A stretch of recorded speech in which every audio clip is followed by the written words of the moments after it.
Good morning everyone. I hope कि आप लोग अच्छे होंगे और आपकी पढ़ाई बहुत अच्छे तरीके से चल रही होगी। तो जो लोग मुझे नहीं जानते, मेरा नाम अमथाबर है और आपको इस चैनल पर नीट से रिलेटेड कंटेंट देखने को मिलेंगे। ठीक है। तो जो हमारा प्रीवियस वाला टॉपिक था वह प्रोटिस्टा था। ठीक है। तो आज हमारा जो टॉपिक है वह फंगस रहेगा। फंगस होता है या हम मल्टी सेलुलर में पढ़ते हैं, लेकिन एक आध दो जो है कि आपके एक्सेप्शन मिल जाएंगे। जैसे आपका ईस्ट होता है, क्या होता है एक्सेप्शन, या आपका यूनिसेलुलर होता है। ठीक है, चलिए स्टार्ट करते हैं। बाकी जो हमारा बायोमॉलिक्यूल्स वाला जो चैप्टर है लगभग से द एंड हो चुका है, तो उसका जो भी क्वेश्चन वगैरह है हम लोग सॉल्व कर रहे हैं। एक आध असाइनमेंट हो गया, एक आध दो असाइनमेंट और आएंगे, वो चैप्टर फिनिश हो जाएगा। ठीक है। तो अगर ये वीडियो अच्छा लगे तो लाइक जरूर कर दीजिएगा और चैनल पर पहली बार आएंगे सब्सक्राइब जरूर से कर दीजिएगा। तो चलिए स्टार्ट करते हैं। Kingdom fungus. फंगस को हम कह सकते हैं कि उसको हम कवक भी कह सकते हैं ना, हिंदी में बोले तो कवक कहते हैं। जैसे कि जो हमारे घर में जो दैया वगैरह लगता है ना, जो जो ब्रेड होता है उस पर वाइट वाइट कुछ ग्रो मतलब हो जाता है, जो रोटी होता है उस पर एक आध दो दिन बाद, तो क्या होता है वो आपका फंगस ही होता है। या फिर आपने जो अचार वगैरह होता है उसके बाहर जो है कि जो डिब्बा रहता है उसके बाहर जो ग्रो हो जाता है, तो क्या होता है वो आपका फंगस ही होता है। इसके अलावा आपने जो मशरूम का नाम सुना ही होगा, वो भी क्या होता है आपका कवक ही होता है। इंग्लिश में बोले तो फंगस होता है। तो इसी के बारे में हमको पढ़ना है। ठीक है। आई होप कि आपके दिमाग में ये आ गया होगा कि मतलब हमको पढ़ना है किसके बारे में। वही जो हमारे आसपास जो है कि पाया जाता है, जिसको हम कवक कहते हैं, फंगस कहते हैं, और जो भी आप कह दीजिए उसको। तो ये है किंगडम फंगस। अब इसके अंदर हम लोग 4 हेडिंग के बारे में पढ़ेंगे। ठीक। ये आप लोग यहाँ पर क्लासिफिकेशन भी लिख दीजिए। क्लासिफिकेशन गलत हो जाएगा ना, एक मिनट, CLA SSI क्लासिफिकेशन। ठीक। यही आपका 5 हेडिंग है, इसी के बारे में हम लोग एक-एक के बारे में पढ़ेंगे। ठीक है। जैसे कि ये हमने जो भी अपना सिस्टमैटिक है, जो भी टॉपिक को पढ़ाने का एक हमने ऐसा बनाया हुआ है कि हमको ऐसे-ऐसे करके पढ़ाना है, ताकि हमारे दिमाग में भी रहे कि हाँ, पहले हैबिटेट पढ़ाना है, स्ट्रक्चर पढ़ाना है, ये पढ़ाना है, वो पढ़ाना है। ठीक। ऐसे आप लोग भी अपने एग्ज़ाम में क्या है लिख सकते हैं। जैसे जो जो भी बोर्ड के एग्ज़ाम देंगे या फिर जो भी एग्ज़ाम वगैरह देंगे, तो उनके दिमाग पहले ये रहना चाहिए कि हम अगर फंगस पढ़ा रहे हैं तो पहले इंट्रोडक्शन दे दें कि ये पाए कहाँ पर जाते हैं, फिर हैबिटेट बता दें, स्ट्रक्चर वगैरह बता दें, न्यूट्रिशन, रिप्रोडक्शन, क्लासिफिकेशन वगैरह सब दे देंगे, तो उनका एक सिस्टमैटिक मैनर में हो जाएगा। इससे जो एग्जाम में से पढ़ेगा वो उससे अच्छा नंबर दे देगा। ठीक, ये हो जाएगा। तो चलिए पहले स्टार्ट करते हैं हैबिटेट के बारे में ना। हैबिटेट का मतलब होता है ये पाए कहाँ पर जाते हैं।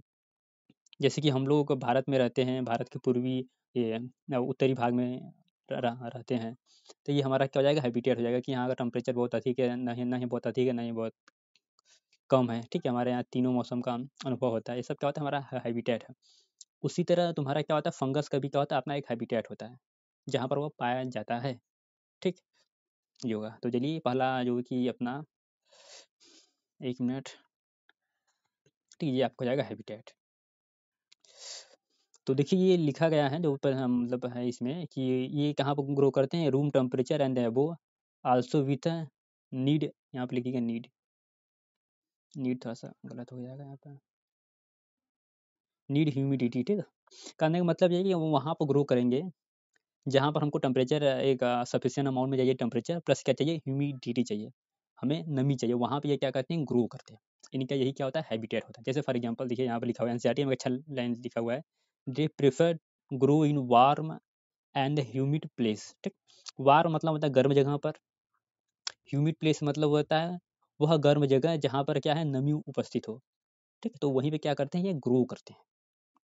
ठीक, तो जिस वजह से हम कह सकते हैं कि भारत में इनका जो अच्छा टाइम होता है, जब ग्रोइंग करने वाला टाइम होता है, वह क्या होता है बरसात का टाइम होता है। क्योंकि बरसात का टाइम नमी बहुत अधिक रहती है, प्लस जो हमारा तापमान रहता है वो भी क्या रहता है आपका अच्छा खासा टेम्परेचर रहता है, 30 डिग्री 35 डिग्री ऐसा करके रहता है। तो यह इनके लिए एक आइडियल कंडीशन होता है ग्रो करने के लिए। इस वजह से आप अपने आसपास देखेंगे तो बहुत सारे आपको कुकुरमुत्ता दिखाई दे देंगे। फिर इसके बाद जो हमें जो इतने बहुत तरह के रोग वगैरह हो जाते हैं, जो खुजली वगैरह होती है, जो दाद वगैरह होता है ना जिसे रिंगवर्म कहते हैं, वो भी किसके द्वारा होता है, ये आपका फंगस द्वारा ही होता है। क्योंकि बरसात के टाइम में एक आइडियल कंडीशन होगा, उसमें टेम्परेचर भी अधिक है, प्लस आपका क्या हो गया नमी भी है, तो जिस वजह से इसको ग्रो करने का एक बेस्ट टाइम होता है। ठीक है, ये हो जाएगा। जिस वजह से यह मतलब इसका जो हैबिटेट है वो क्या है, तो वार्म एंड ह्यूमिड कंडीशन होता है। ह्यूमिड कंडीशन क्या करता है ग्रो करता है। ठीक है। जैसे आप ये देखिए, और ये क्या होते हैं, ये हेट्रोट्रोपिक एंड सेप्रोफिटिक होते हैं। हेट्रोट्रोपिक मतलब ये होता है ये अपना जो फूड वगैरह होता है वो क्या होते हैं दूसरे ऑर्गेनिज्म से प्राप्त करते हैं। हेटरोट्रॉपिक का मतलब ये हो जाएगा। सेफ्रोपोटिक का मतलब होगा ये वहाँ पर ग्रो करते हैं, ठीक है। जैसे ये मतलब वो वहाँ पर ग्रो करते हैं जहाँ पर जो डेड ऑर्गेनिक मैटर होता है ना, वही क्या करेंगे, ग्रो करेंगे। तब जरूरी नहीं कि ये डेड ऑर्गेनिक मैटर पे ग्रो करें। जैसे कि अब ह्यूमन जो दांत होता है वो क्या होता है, वो भी मतलब हम लोग लिविंग है, लेकिन हमारे ऊपर भी क्या कर रहा है, ग्रो कर रहा है, ठीक है। प्लांट के ऊपर क्या करेगा, ग्रो करेगा। तो जरूरी नहीं कि वह लिविंग पे ही ग्रो करे, वो मतलब नॉन लिविंग पे ही ग्रो करे, वो लिविंग पे ही ग्रो कर सकता है। तो सेप्रोफिटिक का यहाँ का मतलब ये है कि वो जो है, जब जो डेड ऑर्गेनिक मटेरियल पर जब ग्रो करता है तो उस कंडीशन को कहते हैं सेप्रोफिटिक कंडीशन है ये। या सड़े गले पदार्थों पे क्या कर रहा है, ग्रो कर रहा है।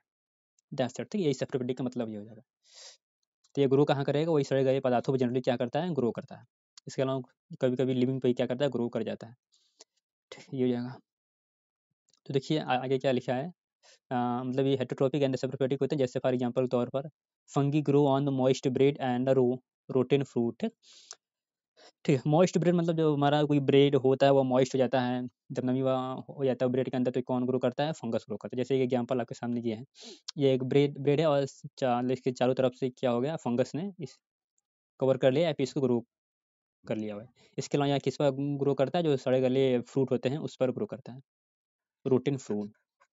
जैसे एग्जाम्पल इसका ये हो जाएगा एस्परजिलस, ठीक ये हो जाएगा, ठीक है ये हो जाएगा, क्योंकि इसके लिए वो आइडियल कंडीशन हो गया ना, सड़े गए ऑर्गेनिक पदार्थ रहेंगे उस पर करे करे ग्रो करना स्टार्ट हो जाएगा, क्योंकि इसका जो स्पोर होता है वो चारों तरफ घूमता रहता है, जहाँ पर कंडीशन मिलेगी वहाँ पर ग्रो करना स्टार्ट हो जाता है।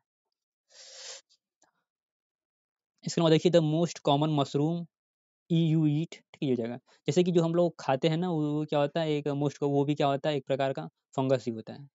ये जैसे ये आप देख रहे हैं ना, ये क्या होता है, एक फैक्ट्री में जो है क्या है कि मशरूम क्या है, लगा हुआ है, ठीक है? बोले तो एक कवक है, फंगस है ये, ठीक, जिसको हम लोग क्या करते हैं, खाते हैं। लेकिन सारे मशरूम क्या होते हैं, खाने लायक नहीं होते। बहुत सारे मशरूम होते हैं जिनको हम खाने से हम तुरंत मर जाएंगे, डेड होते हैं। और बहुत सारे खाएंगे तो हमको हानिकारक कई तरह का नुकसान हो जाएगा हमको। तो ये कुछ इस तरह के मशरूम भी होते हैं। तो ये जो मशरूम हम लोग खाते हैं ये आपका फैक्ट्री में उगता है। इसके अलावा एक जो हार्मफुल मशरूम होता है, ये आपका ये टोडस्टूल, ये क्या होता है, ये नॉन एडिबल मशरूम होता है, ठीक। इसको हम खाएंगे तो हमको कई तरह की परेशानियां हो सकती हैं। जैसे इसका एग्जांपल ये आपका ये है, ये क्या है, टोडस्टूल मशरूम होता है, जो एडिबल नहीं होता है, नॉन एडिबल होता है। ये आपका क्या होता है, एडिबल होता है, ठीक है। ये आपका नॉन एडिबल होता है। तो ये आपका हो जाएगा। फिर यह देखिए कुछ जो आपका फंगस होते हैं वो कहाँ पर ग्रो करते हैं, जैसे देखिए मस्टर्ड लीफ पर क्या करते हैं, ग्रो करते हैं। ये आपका लिखिए, तो उसको हम क्या कहेंगे, उसको हम पैरासिटिक फंगस कहेंगे, ठीक। पैरासिटिक फंगस बोले तो पैरासिटिक हम उनको कहते हैं जो दूसरों को नुकसान पहुंचाकर खुद का भोजन प्राप्त करते हैं, तो उसको क्या कहते हैं, पैरासाइट कहते हैं। तो इसी तरह ये भी मशरूम होता है, किस पर ग्रो करेगा, जो प्लांट का लीफ होता है, मस्टर्ड का लीफ होता है, बोले तो सरसों का जो पत्ती होता है उस पर ग्रो करेगा, उसको नुकसान पहुंचाएगा, अपने को क्या करेगा, फायदा लेगा। तो उसको क्या कहेंगे, पैरासाइट कहेंगे, ठीक है। ये होगा। इसका एग्जाम्पल आपका ये है एल ब्यूगो कैंडिडा, ये कहाँ ग्रो करेगा, जो ऊपर मस्टर्ड लीफ होता है उस पर ग्रो करेगा, और उस पत्ती को क्या करेगा, नुकसान कर देता है, जिस वजह से फसल की पैदावार बहुत कम हो जाती है। क्योंकि प्लांट पत्तियों द्वारा क्या करते हैं, फोटोसिंथेसिस करते हैं। अब पत्तियां ही नहीं रहेंगी तो फोटोसिंथेसिस नहीं करेंगी तो भोजन नहीं बनाएंगी तो प्लांट जीवित नहीं रहेगा, जिस वजह से जो सरसों की पैदावार होती है बहुत कम हो जाती है, ठीक। ये आपको हो जाएगा। इसके अलावा सम आपका जो यूनिसेलुलर क्या होता है, फंगस होता है ये, एक मिनट, हाँ, ये जो फंगस ईस्ट होता है ना, ये क्या होता है, यूनिसेलुलर होता है, जिसका हम लोग यूज करते हैं क्या बनाने के लिए, ब्रेड बनाने के लिए और बियर बनाने के लिए क्या करते हैं, यूज करते हैं। बियर बोले तो अल्कोहल होता है, पेय पदार्थ होता है, ठीक। ये आपका फर्मेंटेशन द्वारा ही बनता है, जो हम ईस्ट क्या बोलते हैं, ये ईस्ट का उपयोग करते हैं ना, ये ईस्ट का उपयोग करते हैं। फर्मेंटेशन बोले तो मतलब अभी जब कभी बाद में पढ़ाया जाएगा तो बताएंगे आपको, 6-12 में शायद है, तो किस तरह से हमारा अल्कोहल वगैरह बनता है, तो वहाँ बहुत अच्छे से बताएंगे हम, ठीक। तो चिंता मत करिए आप लोग। तो ये आपको हो जाएगा। कहने का मतलब ये है कि कुछ का उपयोग कुछ अच्छी जगहों पर भी होता है, ईस्ट का उपयोग, बोले तो कवक का उपयोग, कि हम ब्रेड बनाने के लिए, बियर बनाने के लिए भी इसका उपयोग करते हैं। इसके अलावा देखिए कुछ हानिकारक फंगस भी होते हैं। हानिकारक बोले तो जो हमारे अंदर रोग फैलाते हैं, पौधों के अंदर रोग फैलाते हैं। तो एक के बारे में हमने ऊपर देख लिया था, एक नीचे है। देखिए ये कहाँ पर, ये जो गेहूँ का फसल होता है उसको क्या करता है, बर्बाद कर देता है। ये जो फंगस होता है ना, ये ट्यूनिसिया, ठीक है। ये आपके कहाँ पर ग्रो करता है, जो आपका गेहूँ का लीफ होता है उस पर ग्रो करेगा। ये आप देख रहे हैं, चित्र में देख लीजिए, जो येलो कलर दिखाई दे रहा है, ये क्या होता है, यही है, फंगस है। तो जो इस पर ग्रो कर देगा, इसकी पत्तियों क्या करेगा, नुकसान कर देगा, जिस वजह से हमारा फोटोसिंथेसिस वगैरह नहीं होगा, तो हमारा प्लांट जो है कि खराब हो जाएगा, ठीक है। इसके अलावा एनिमल में बोले तो जैसे ह्यूमन के अंदर आपका रिंगवार्म होता है, जो दाँत का रोग होता है, वह किसकी वजह से होता है? आपका फंगस की वजह से होता है। तो आपका जो फंगस होता है आपका मतलब कुछ हमें फ़ायदा भी पहुँचाता है और बहुत अधिक नुकसान भी पहुँचाता है। तो ये दोनों का क्या होता है? काम करता है। तो अभी जब हम आपको प्लांट जो फंगस पढ़ाएँगे अलग से, जब हमारा जो चैप्टर जो है इकोनॉमिक्स इम्पोर्टेंट है, वहाँ पे जो है कि अच्छे से हम लोग स्टडी किया जाएगा। उसके अंदर क्या लाभदायक है, क्या हानिकारक प्रभाव है, दोनों हम जो है कि स्टडी करेंगे। ठीक? आगे देखिए, सम जो फंगस होते हैं वो क्या होते हैं? That is the source of the antibiotics. ठीक है? ये हो जाएगा। मतलब कुछ ऐसे फंगस होते हैं जिनके द्वारा हम एंटीबायोटिक्स क्या होते हैं? प्राप्त करते हैं। जैसे आपका पेनिसिलियम होता है। ठीक है? तो ओवरऑल जो फंगस होता है वो कई सारे फील्ड में क्या आता है? काम आता है हमारे। ठीक, ये तो आपका क्या हो जाएगा? हैबिटेट हो जाएगा। जो भी एनसीईआरटी में दिया हुआ था हमने जो है कि पढ़ा दिया है। ठीक? अभी चलते हैं सेकंड वाला पॉइंट देखते हैं, सेकंड पॉइंट क्या है? तो सेकंड पॉइंट यहाँ पे क्या होता है? स्ट्रक्चर। इसका स्ट्रक्चर कैसा होता है? बोले तो संरचना कैसा होता है? जैसे हम लोग का संरचना ऐसे है, बाकी जो पौधों जो भी हमारे आस-पास प्लांट होते हैं, नीम का अलग होता है, आम का अलग होता है, दैट्स इट। तो उसी तरह तो वहाँ आपका जो है कि जो कवक होता है उसका अलग संरचना होता है, एल्गी अलग हो गया, दैट्स इट। तो ये हो जाएगा। संरचना बोले तो स्ट्रक्चर, बोले तो कैसा दिखाई देता है, ठीक? समझ गए? हाँ, तो ऐसे आप लोग समझिए आसानी से। ज़्यादातर जो हमारे फंगस होते हैं वो क्या होता है? मल्टीसेलुलर, लेकिन कुछ क्या होते हैं? Unicellular, east. तो आप लोग ईस्ट को क्या कर लीजिए? याद कर लीजिएगा। ईस्ट हमारा क्या होता है? यूनिसेलुलर होता है। Fungus are filamentous with exceptional of the yeast with a unicellular जगह। Their body consist of long, ये क्या होते हैं? लॉन्ग होते हैं। सिलेंडर मतलब पतले होते हैं, थ्रेड लाइक होते हैं। That is called the hyphae. ठीक है? ये हो जाएगा। मतलब इनका बॉडी जो है कि कुछ जैसे कि ये बोले थे कुछ इस तरह से ऐसे हो गया, कुछ इस तरह से हो जाएगा। ये लॉन्ग होता है, सिलेंडर पतला होता है और क्या होता है? थ्रेड लाइक धागे की नुमा संरचना होती है, जिसको क्या बोलते हैं? हाइपी बोलते हैं। तो ये आपका क्या हो जाएगा? हाइपी हो जाएगा। जिससे क्या हो जाएगा? हाइपी हो जाएगा। ठीक? ये हो जाएगा। अभी हम इसके बारे में बताते हैं, जस्ट चिल करिए आप लोग। चीज़ हो गया। The network of hyphae is known as mycelium. ठीक? जब बहुत सारे हाइपी का समूह हो जाएगा तो उसको क्या बोलेंगे? माइसीलियम बोलेंगे। अब ये जो माइसीलियम हो जाएगा, ठीक है, या फिर बोले तो जो हाइपी हो जाएगा या आपका सिनोसिटिक कंडीशन में भी हो सकता है और ये वाल वाला भी, क्रॉस वाल वाला भी हाइपी हो सकता है। इसका मतलब क्या है? अभी हम बताते हैं। जैसे यहाँ पर लिखा गया है, some hyphae are continuous to filled with a multinucleated cytoplasm. These are called the syncytic hyphae. Other have the septa or cross wall in their hyphae. ठीक है? ये हो जाएगा। इसका मतलब भी हमको बताते हैं, जैसे कि ये हो जाएगा। ये आपका क्या हो जाएगा? एक आपका हाइपी हो जाएगा। ठीक है? ये सपोज कर लेना कुछ इस तरह से हमारा हाइपी है। ये आपका हाइपी हो जाएगा। ठीक? अब सपोज कर लें यहाँ बहुत सारे हाइपी हमने बना लिया कुछ इस तरह से, ये ऐसे करके। ये आपका क्या हो जाएगा? ये आपका माइसीलियम है। क्या हो जाएगा? माइसीलियम।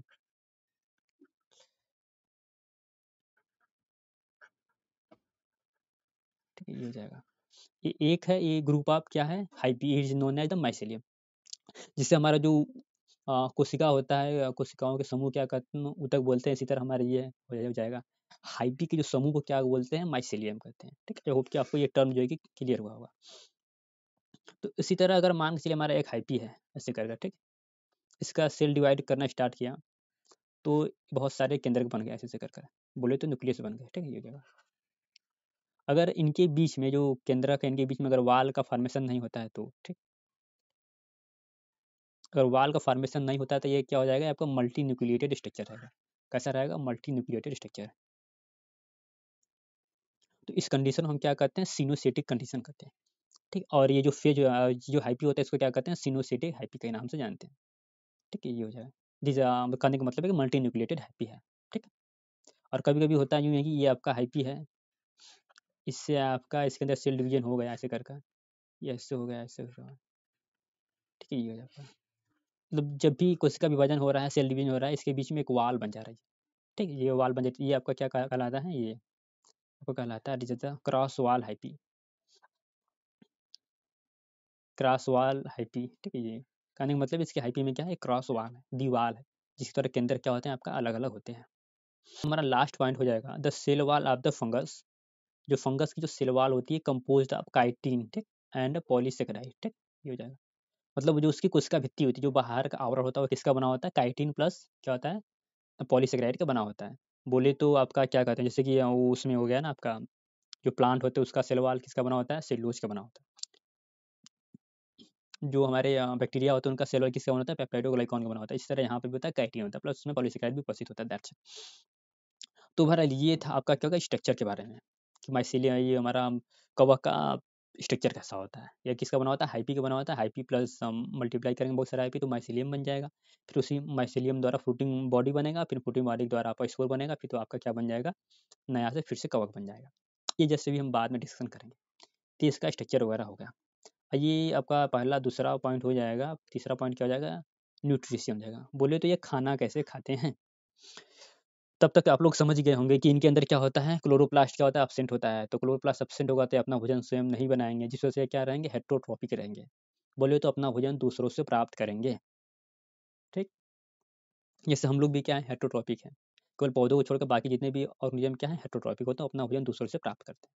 अब उस हेट्रोट्रॉपिक के अंदर किस प्रकार का है, वो सिम्बायोटिक है, पैरासिटिक है, किस प्रकार का, जस्ट अभी हम लोग स्टडी करते हैं कि वो दूसरे से अपना भोजन प्राप्त कर रहा है, लेकिन किस मैनर में प्राप्त कर रहा है। दूसरों को नुकसान पहुंचाकर प्राप्त कर रहा है कि दूसरों को कुछ भी नुकसान नहीं पहुंचा रहा है, फिर भी अपना भोजन प्राप्त कर रहा है, या फिर उसके साथ रिलेशन में रह रहा है, जैसे आपका लाइकेन होता है, माइकोराइजा होता है। ठीक, ये हो गया आपका।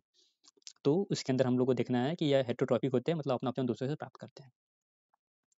तो देखिए ये पहला पॉइंट लिखा गया है, मोस्ट फंगीज आर द हेट्रोट्रॉपिक्स। क्या होते हैं हेट्रोट्रॉपिक, क्योंकि ये फोटोसिंथेसिस नहीं करते हैं and absorb soluble organic matters from dead substrate and hence are called saprophytic. ठीक है, ये हो जाएगा। यहाँ आप देखिए बात किया गया है ज़्यादातर फंगिस के बारे में। मोस्ट ऑफ फंगिस मतलब मोस्ट ऑफ फंगिस कहाँ पर ग्रो करते हैं, वहाँ पर ग्रो करेंगे जहाँ पर आपका ऑर्गेनिक मैटर हो, डेड ऑर्गेनिक मैटर, जैसे आपका खाद वगैरह हो गया, जैसे आपका रोटी वगैरह हो गया। ठीक है, आपका कोई सड़ा गला जीव हो गया, पत्तियाँ हो गई सड़े गले। ठीक है, उस पर क्या करेंगे, ये मतलब उस पर ये जो आपका फंगस होता है क्या ग्रो करेगा, उससे अपना ऑप्शन क्या करेगा, प्राप्त करेगा। ठीक, और उसी को हम क्या कहेंगे, सेफ्रोफाइट कहते हैं। सेफ्रोफाइट का मतलब था मरा हुआ ऑर्गेनिक मैटर पे कोई प्लांट अगर ग्रो कर रहा है तो उसको क्या कहेंगे, सेफ्रोफेटिक कंडीशन कहेंगे। तो यहाँ पर फंगस क्या होता है, सेफ्रोफेटिक तरीके से अपना भोजन प्राप्त करता है। ठीक, आपका जो सेकेंड पॉइंट हो जाएगा, those fungus which depend on living plant and living animals are called parasite. ठीक, पैरासाइट के बारे में भी हमने स्टडी डिस्कशन किया हुआ था कि बहुत सारे जो फंगस होते हैं वो लिविंग ऑर्गेनिज्म पर ग्रो करते हैं, जैसे ह्यूमन की बॉडी पे ग्रो करना, तो उससे दाद हो जाता है जिसे रिंगवार्म कहते हैं। बहुत सारी प्लांट के ऊपर ये ग्रो करते हैं, उसकी पत्तियां क्या करते हैं, नुकसान पहुंचा देते हैं। ठीक होगा, तो उसको हम क्या कहेंगे, दैट इज ए पैरासाइट कहेंगे। ठीक है, जो आपके सड़े गले ऑर्गेनिक मैटर पर ग्रो कर रहे हैं उसको हम सेफ्रोफेटिक कहेंगे, लेकिन जो लिविंग पर ग्रो कर रहा है उसको क्या कहेंगे, पैरासाइट कहेंगे। ये आपको हो जाएगा। पैरासाइट बोले जो दूसरों को नुकसान पहुंचाए और अपने क्या करें, फायदे में रहे, तो उसको उस कंडीशन क्या कहते हैं, पैरासाइट कहते हैं। और पैरासाइट में जंतु भी बहुत सारे क्या होते हैं, पैरासाइट होते हैं, जैसे हम लोग भी क्या होते हैं, एक तरह से पैरासाइट ही हैं, क्योंकि हम लोग पृथ्वी से भोजन को लेते हैं, पृथ्वी पर रहते हैं, सारा चीज़ पृथ्वी पर करते हैं, लेकिन पृथ्वी पृथ्वी को ही क्या करते हैं, नुकसान पहुंचाते हैं। तो पृथ्वी की तुलना में, अर्थ की तुलना में हम लोग क्या हुए हैं, पैरासाइट हुए। ठीक, ये हो जाएगा। तो चलिए अगला पॉइंट देखते हैं, they can also be live at the symbiote. ठीक है, ये हो जाएगा। मतलब यह सिम्बायोसिस के रूप में भी क्या होते हैं, रहते हैं। बोले तो दूसरे ऑर्गेनिज्म के साथ रहना, कुछ काम वो करेगा कुछ काम ये करेगा और दोनों मिलकर क्या करेंगे, जीवन को यापन करेंगे, जिसमें फ़ायदा दोनों का होता है, उसको क्या कहते हैं, सिम्बायोटिक एसोसिएशन कहते हैं। इन एसोसिएशन विथ एल्गी, जब वह एल्गी के साथ एसोसिएशन करता है तो उसको क्या कहेंगे, लाइकेन कहते हैं। ठीक, लाइकेन में हमारा होता है जो हमारा कवक होता है वो आपका मिनरल्स प्लस जो पानी वगैरह होता है उसको पृथ्वी से एब्जॉर्ब करता है और किसको देता है, लाइक उनको उसको कवक को उसको क्या देता है, एलगी को देता है। एलगी सनलाइट के ऊपर से क्या करता है, भोजन बनाता है और वो दोनों भोजन दोनों मिलकर बांट कर खाते हैं। ये हो गया।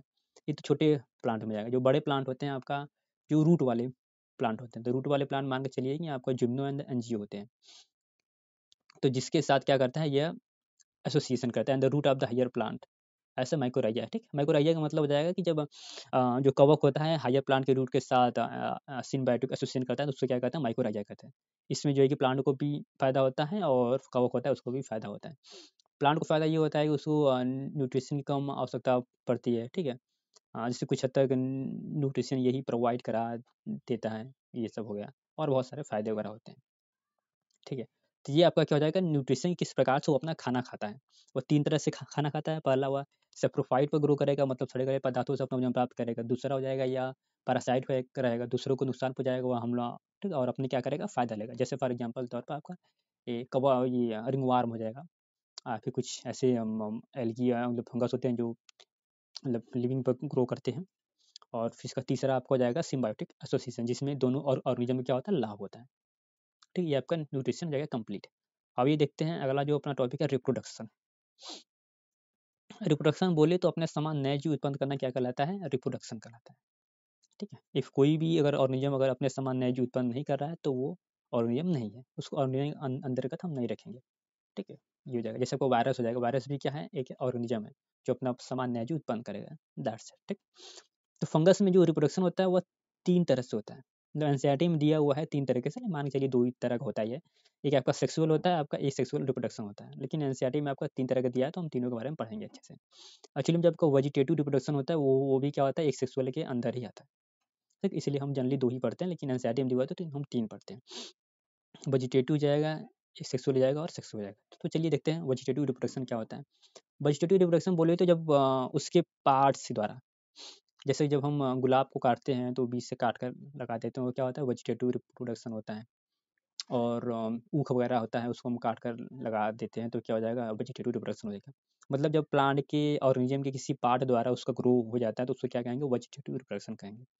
किसी में पत्ती द्वारा हो जाएगा, किसी में स्टेम द्वारा होगा, किसी में रूट द्वारा होगा। तो ये सब क्या होता है, वेजिटेटिव रिप्रोडक्शन के एग्जाम्पल होते हैं। एसेक्सुअल रिप्रोडक्शन मतलब हो जाएगा इसमें स्पोर बनेगा। ठीक, इसमें स्पोर बनेगा, फिर वो आपका क्या हो जाएगा, नया ऑर्गेनिज्म बनाएगा। जबकि आपका जो सेक्सुअल रिप्रोडक्शन होता है वो क्या होता है आपका, इसमें मेल और फीमेल दोनों के गैमीट आपस में मिलेंगे, फिर नया जीव बनेगा। ये तो आपका बेसिक अंतर हो गया।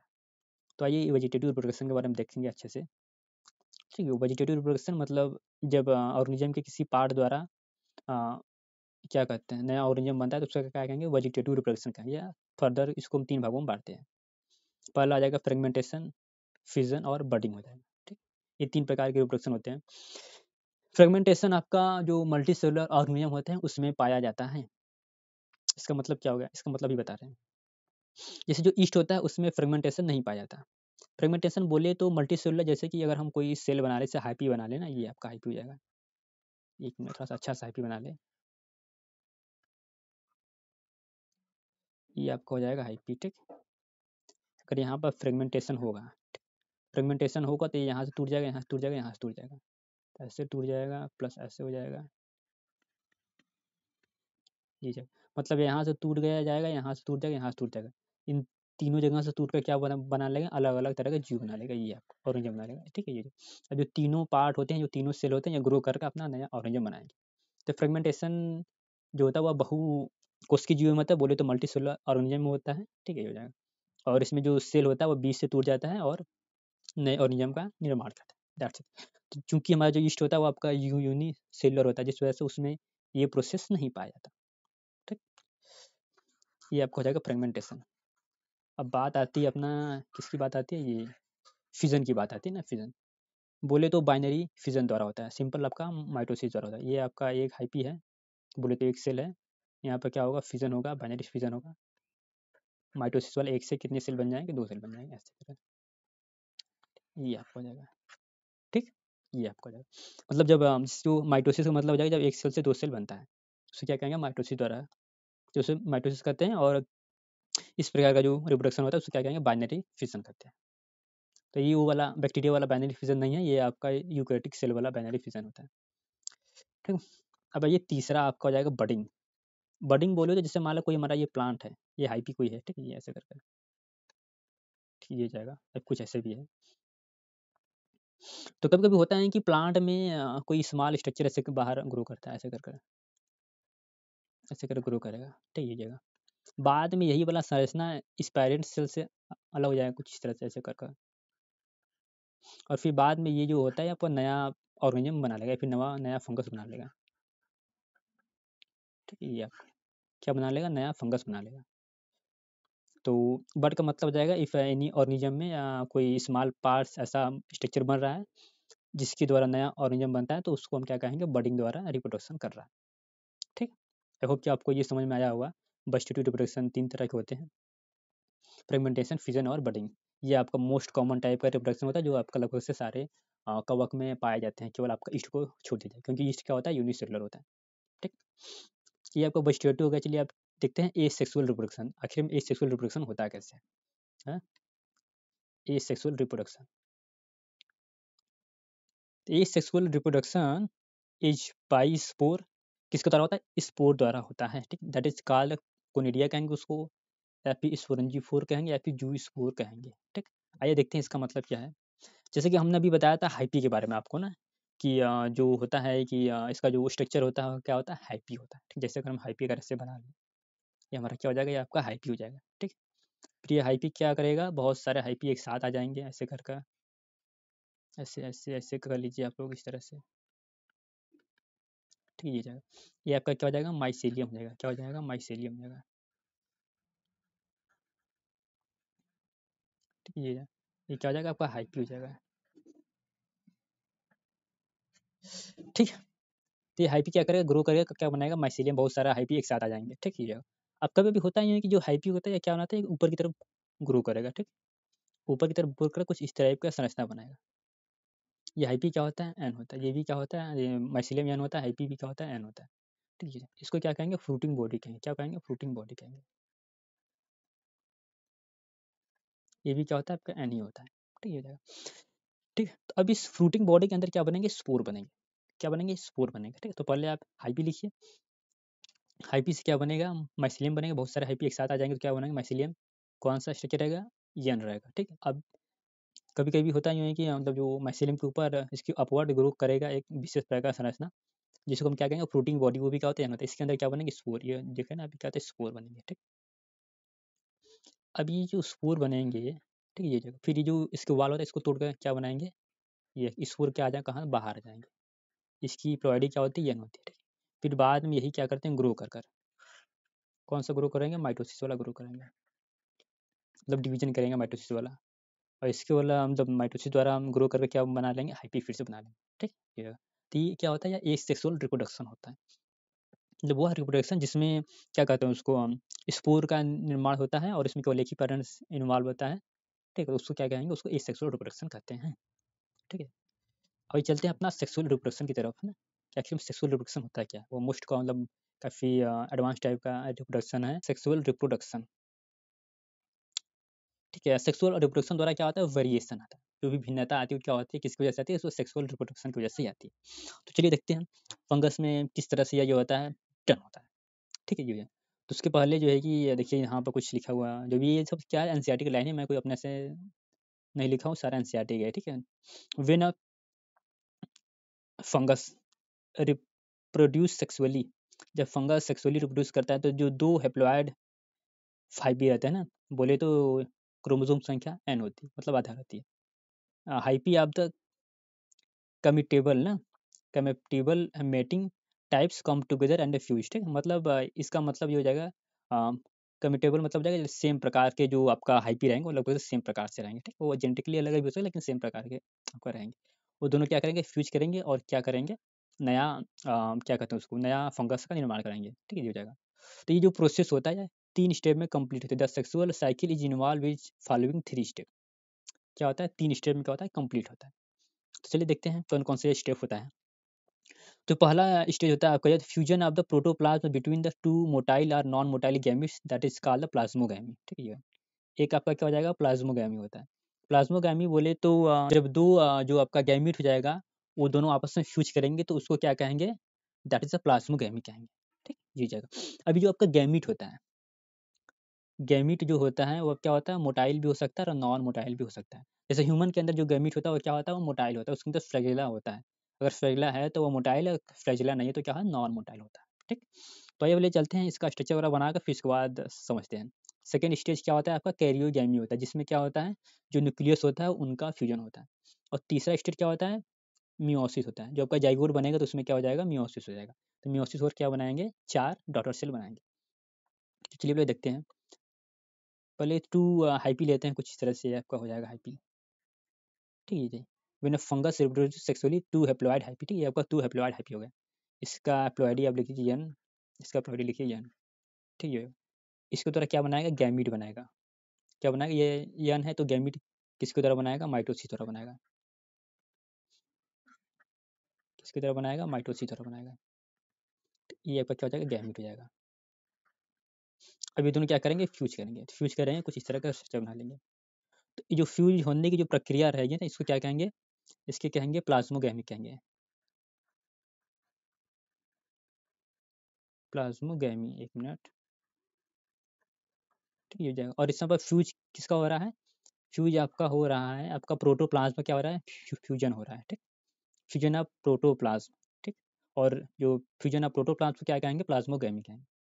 तो ये आपका क्या हो जाएगा, प्लाज्मोगैमी हो जाएगा, ठीक, ये हो जाएगा। अब यहाँ पर न्यूक्लियस का फ्यूजन नहीं हुआ है, तो सेकेंड स्टेप में देखिए क्या लिखा हुआ है, fusion of the two nuclei is called karyogamy. अब अगला स्टेप में क्या होगा, ये जो दोनों केंद्रक होते हैं आपस में क्या करेंगे, फ्यूज करेंगे।